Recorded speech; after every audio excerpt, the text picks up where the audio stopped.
Quand on a créé l'histoire racontée par des chaussettes avec Yacine en 2007, notre envie c'était de faire un truc un peu particulier. Alors, on n'a rien révolutionné, hein. Les marionnettes ça existe depuis toujours. Tout le monde a joué justement avec des chaussettes. Comment elle vous est venue d'ailleurs l'idée? C'est parce que vous êtes rencontré avec Yacine là-dessus?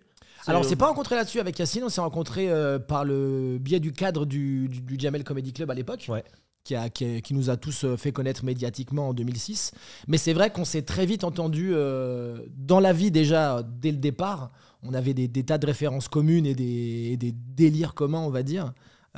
Et puis du coup, amicalement aussi. Donc l'un dans l'autre, t'as envie de faire des choses ensemble. Il y a eu un moment sur Nulle part ailleurs, la possibilité qui devait pas s'appeler Nulle part ailleurs à l'époque, mais genre le Grand Journal. Ça devait être le Grand Journal. Et il y avait Edouard Baird qui était reçu, qui faisait de la promo pour un truc qui s'appelait le Grand Mezzé, qui était une sorte de grand cabaret où il y avait plein de numéros à l'intérieur. Et donc on s'était dit, bah faisons un truc avec Yacine. Donc on nous a dit, faites un truc pour l'inviter si ça vous dit. Donc on avait fait plein de petits numéros débiles. Tu vois, à un moment, il fallait lancer une clope et la rattraper au volant de la guitare.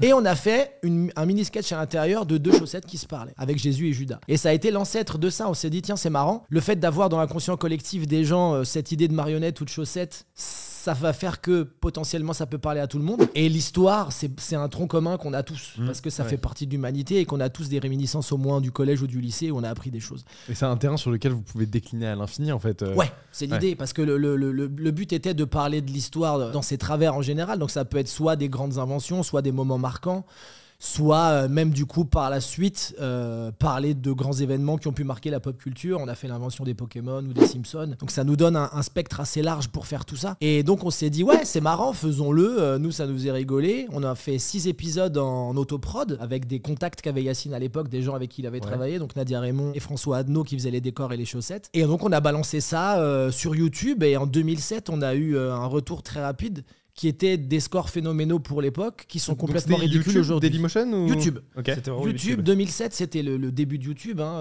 Ça venait à peine de... Ça avait même pas un an dans les pattes quand on l'a planté. Et donc, on a fait en une journée 40 000 vues, ce qui était très très gros à l'époque. On s'est vu d'un coup avec beaucoup de retours, des gens qui ont parlé sur les forums et des gens qui nous ont contactés pour dire on aime bien, est-ce que vous avez d'autres choses en stock? Donc on s'est dit, ah tiens, ça a l'air d'intéresser les gens. Vous passez ensuite à Golden Moustache, c'est ça? Tout à fait, exactement. Et donc ils nous avaient contactés parce qu'ils voulaient du contenu, ils aimaient bien ce qu'on faisait, ils avaient bien aimé l'histoire racontée par les chaussettes, donc ils nous avaient commandé 9 épisodes à l'époque. Et là ça marche encore mieux à ce moment-là? Ça marche encore mieux, ouais. Donc on avait fait, je vois sur le retour, donc effectivement on avait fait Pokémon. Des Pokémon. Je crois que c'est mon épisode préféré. Il y a plein de gens.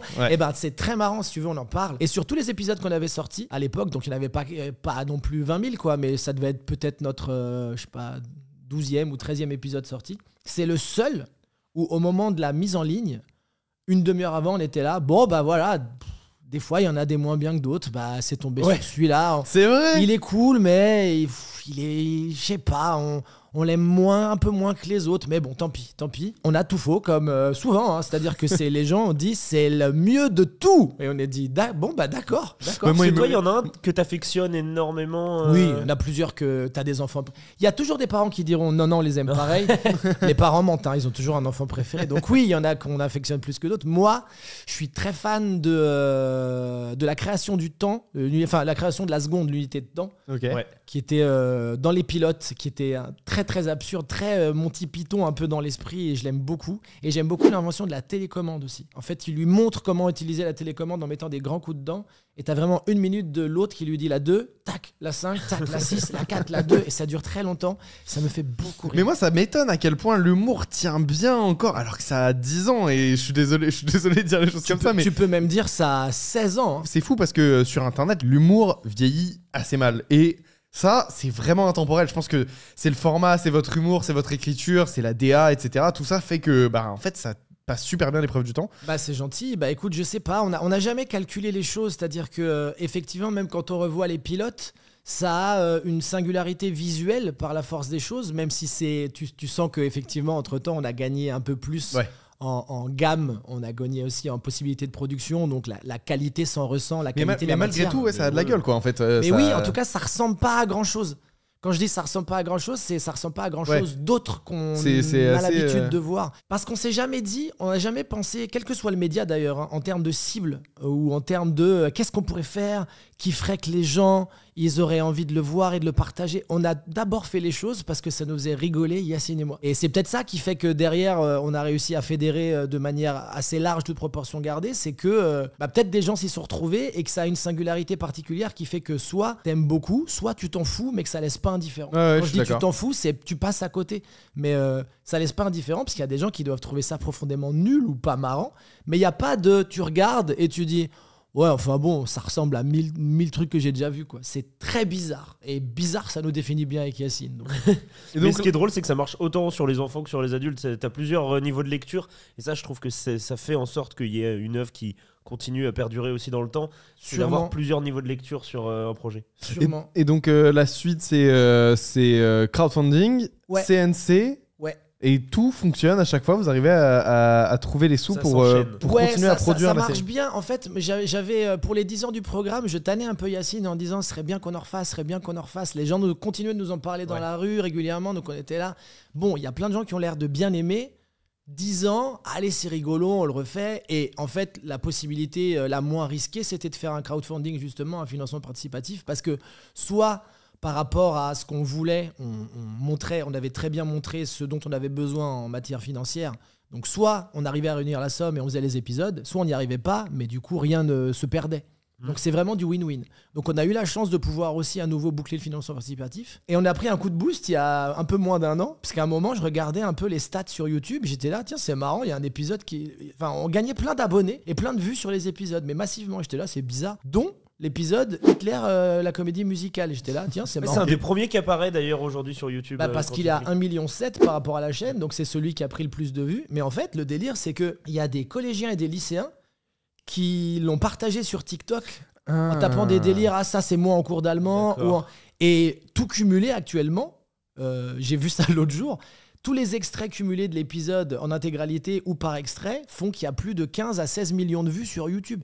Donc il y a plein de gens qui connaissaient pas le programme, qui étaient là, waouh, c'est quoi ce truc, c'est marrant et tout. Donc on a dit, ah bah cool, on se reprend un coup de boost sur des lycéens. Bien. Et c'est un public super. Donc nous, on est très contents de pouvoir toucher tout le monde parce qu'on voulait toucher personne en particulier. Donc. Et du coup, comment elle est Non, je pense qu'on a la même question. Comment elle est venue du coup l'idée du long métrage après tout ça? Vous êtes approché par Canal, vous approchez Canal Alors c'est Yacine qui avait vraiment depuis un moment lui cette envie un peu folle de vouloir faire un long métrage. Moi ça me chauffait aussi, mais j'étais là, ouais mais faire un long ça va être dur quoi, il faut trouver une prod.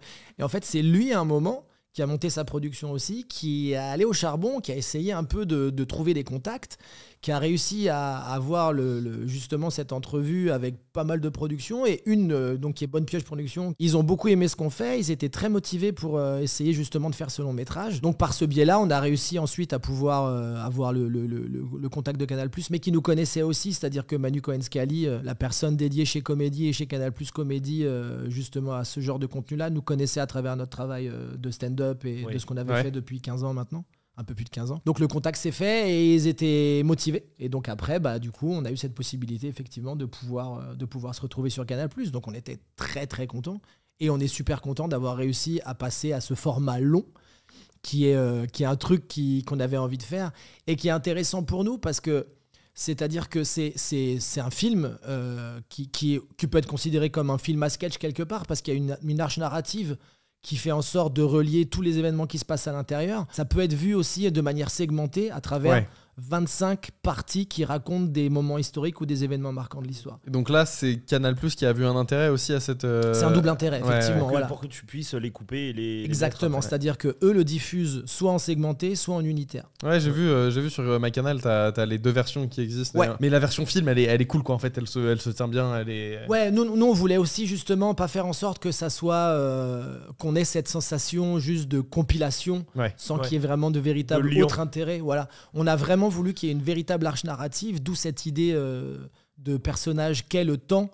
Donc en gros, le pitch rapide du film, il est simple, c'est qu'il y a deux personnages qui sont Yacine et moi en personnages chaussettes, qui sont en train d'être à la NPE et d'un coup ils se rendent compte qu'autour d'eux tout se fige, ils comprennent pas trop ce qui se passe et d'un coup ils sont absorbés donc dans cette espèce de dimension parallèle du temps, de l'univers du temps, qui leur explique qu'en fait ils trouvent que en regardant un peu tout ce qui s'est passé depuis toujours, on le gâche un peu en tant que lui parce qu'on fait un peu n'importe quoi. Toute l'intrigue du film repose sur le fait qu'on va devoir le convaincre en allant justement sur différents moments marquants de notre histoire, que ça vaut le coup de faire redémarrer l'humanité. Et donc après, c'est une partie, entre guillemets, le jeu se situe entre convaincre avec des arguments l'autre, c'est-à-dire ou le temps ou nous, qu'on a raison et qu'on peut mériter un point et qu'on gagne à la fin. Cette storyline, elle est inspirée de pas mal de choses, non? Moi, j'ai beaucoup pensé à Bill & Ted quand je la vois. Je sais pas si c'est une influence. Alors c'est marrant parce qu'on l'a vraiment fait sans se dire à un moment qu'il y avait un référent potentiel par rapport à ça. Et effectivement, nous, c'est par la suite qu'on nous a parlé. Là, typiquement, je matais sur Sens Critique l'autre jour, je regardais un peu ce qu'ils en disaient. On est content parce qu'on a plutôt des bonnes critiques. Et des gens, effectivement, nous parlaient de Bill & Ted. Et on m'a parlé d'un autre film que j'ai oublié, mais pareil, il y a ça. Moi, je suis dingue de cinéma depuis que je suis tout petit. Je pense que tu digères énormément d'influences et qu'après, ça se trouve, tu vois, quand tu synthétises, t'arrives à avoir une sorte de canal qui peut se rapprocher de ça. Mais en tout cas, on n'avait pas de référent particulier par rapport à cette mise en place-là. Dans le chat, il y a des questions. Je suis désolé, j'ai pas te couper. Non, je même pas. Désolé si je parle trop, dites-moi. Non, mais dans le chat, si vous avez des questions, n'hésitez pas. Là, il y a quelqu'un qui demande, elles sont devenues quoi les chaussettes? Est-ce qu'il y a un entrepôt où il y a toutes les chaussettes avec lesquelles vous avez bossé? Alors, si c'est depuis le début de la création, il y en a qui ont été juste un moment, ça a été gardé dans des endroits et ça prenait trop de place de stockage, donc elles ont juste disparu. On ne sait pas ce qu'elles sont devenues. Quand on a fait le financement participatif, il y avait certaines contreparties qui étaient d'avoir des chaussettes. Donc il y a des gens qui ont des chaussettes des épisodes. Moi, j'en ai gardé quelques-unes personnellement. T'as gardé la tienne ou pas du film? Oui, on l'a gardé. On a gardé toutes celles du film. Elles sont en stock quelque part. Surtout qu'elles sont très travaillées, celles du film. Nadia Raymond a fait un travail incroyable. Donc, Nadia qui bosse avec vous depuis les débuts, en fait. Le début. On a gardé la même équipe. Pour nous, c'était primordial de bosser avec les mêmes personnes tout du long parce qu'on a démarré cette aventure avec des gens et qu'on veut la prolonger jusqu'où ça ira et ça continuera normalement. Et puis on a tous vachement step up quelque part, progressé depuis le début. Et ça se sent dans tout. Mais parce qu'il y a des gens qui pensent. Est-ce qu'il y a des gens qui pensent encore que les chaussettes, c'est vraiment des chaussettes prises comme ça? Malheureusement, oui. Ce qui est très bien, c'est que. Mais c'est que c'est aussi bien fait. Hein, Oui. Mais dans le making-of que vous avez sorti sur votre chaîne YouTube, justement, il y a un petit segment où vous montrez aussi la création des chaussettes. C'est vachement intéressant. Ouais, c'est cool. Avec toutes les références historiques qu'elle a dans son bureau et tout. Et où tous les matériaux. C'est même pas pris de base d'une chaussette. C'est vraiment découpé du textile et tout. C'est ça, c'est vraiment une création de personnage. Toute proportion gardée, parce que c'est pas la même élaboration, mais c'est un peu comme un Muppet en fait. C'est-à-dire que sauf que là, c'est fait pour être porté sur une main et ça a donc cette forme particulière. On enregistre tout à l'audio, c'est-à-dire qu'on a les textes qu'on travaille avec Yacine. Ensuite, on choisit les comédiens qui vont participer avec nous. On enregistre tout. Une fois qu'on a le texte, d'ailleurs, on rajoute des impros parce qu'on aime beaucoup ça et on voit ce qu'on garde ou pas. On monte et en fait, on a l'épisode monté à la fin qui est déjà prêt à être. En fait, si ça marche à l'audio pour nous, c'est privilégier l'audio pour voir si ça marche, si ça fonctionne déjà à l'oreille. C'est comme un dessin animé américain. Exactement la même chose. C'est-à-dire qu'on a toute la base qui est présente et après, une fois qu'on a les décors et les chaussettes, on fait de la synchronisation labiale. C'est-à-dire qu'on passe l'épisode à l'audio et on parle en même temps et on fait les personnages en même temps qui sont filmés. Comment ça se passe justement pour la synchro labiale? C'est un truc qui peut être assez compliqué. Vous avez, alors pour les gens, vous avez quand même un écran en dessous qui remet directement là c'est comme les Muppets du coup là c'est vraiment la même technique pareil, que Sesame Street. On a un retour, donc sur le retour on voit les personnages qui agissent, donc à partir de là nous on est dans une position un peu inconfortable qui est voulue par les décors, c'est-à-dire qu'il faut qu'on fasse en sorte même par rapport au focal de jamais voir dépasser quoi que ce soit, donc on est vraiment toujours à tirer très très bas donc les là, têtes vous avez l'épaule niquée à la fin de la journée. C'est assez particulier comme tournage. Il y a Eddie Izzard justement qui a participé sur un des épisodes, qui a tenu à vouloir faire elle-même sa chaussette et très vite elle a dit plus jamais, c'était une très mauvaise idée. Parce que du coup t'as dû découvrir des muscles que t'avais pas forcément l'habitude d'utiliser. Tout à fait, ouais, tu vois que ça tire à des endroits où tu dis je ne savais pas qu'il pouvait y avoir des douleurs localisées pile dans cette partie, mais ça va, moi en tout cas je suis un peu dur au mal donc On parlait tout à l'heure du fait que c'est un film à sketch, tu le considères toi comme un film à sketch? C'est un long métrage normal, mais ça peut être catégorisé dans film à sketch, ça me pose pas de problème. Est-ce que c'était par peur de s'éloigner et de s'éloigner de l'âme de ce qu'était la série de base? Je pense qu'il n'y a pas eu cette réflexion-là. Canal était intéressé aussi de pouvoir éventuellement avoir cette possibilité, comme on parlait tout à l'heure, de pouvoir segmenter à l'intérieur et de pouvoir avoir cette double diffusion possible. Donc à partir de là, nous, on était aussi en terrain connu. Je pense que naturellement, on s'est dit que c'était peut-être la meilleure façon de rentrer, en tout cas au début, dans cette histoire de long métrage, de passer par une formule qu'on connaît bien, mais que malgré tout, on transforme en long métrage. Aussi, Exactement. Il n'y a eu ni contrainte, ni envie. C'est-à-dire que ça s'est fait assez naturellement d'un côté comme de l'autre. Maintenant, c'est vrai qu'on a cette envie de fiction, c'est-à-dire de véritable histoire à mettre en place. Qui naîtra probablement, on l'espère en tout cas, mais elle est aussi... on a envie d'une suite en tout cas. Pas forcément d'une suite par rapport à cette histoire-là, mais on a envie de retourner là-dedans parce qu'on a énormément aimé l'expérience et que je pense qu'on a des idées pour une véritable fiction autour de ça. Ouais. Si cette vidéo t'a plu, n'hésite pas à cliquer sur celle-ci. C'est une très bonne vidéo. Et de toute façon, moi je bougerai pas de là tant que tu n'as pas cliqué sur cette vidéo. Et on peut attendre longtemps.